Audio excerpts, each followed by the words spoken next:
Okay, John, so it's been the first day of official training camp, although there were 2 sessions last week. How's it gone for you today? Yeah, well, the long sessions, obviously, because we've got a lot to fit in a very short period of time, but you can't fault the application of the players and the work ethic of the players, and that's something that's really pleasing to me as a coach, because if you've got that, you can put all the other pieces of the jigsaw together in the fullness of time.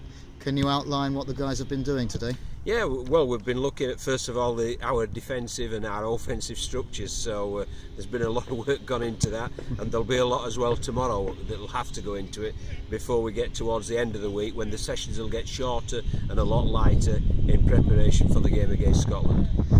Do you still have a difficult decision, or do you have a rough idea of what your first 17 might be? I'd say I've got a very good idea of certain positions, but there's still 1 or 2 others have got question marks, so I would say 11 out of the 17 are cemented in my mind, but there's still lots to practice for in the coming sessions. And how are you looking at Scotland? Are you concentrating on yourselves, or are you taking a look at them and reviewing them? Yeah, we're concentrating ourselves, because it's such an intense and short period of time, but you can't play against a team that's got people like Danny Bruffin on the left hand side with Phillips as his second row runner and Wardle as his centre, and on the other side they've got Danny Addy and Ben Helliwell, and then in the middle they've got some big forwards in the Walker twins and Sam Barlow carrying it forward to you. So we'll have to have a look at Scotland, but the main focus will obviously be on ourselves. And it's been announced today, finally, that the winner of this tournament will qualify automatically for the 2017 World Cup.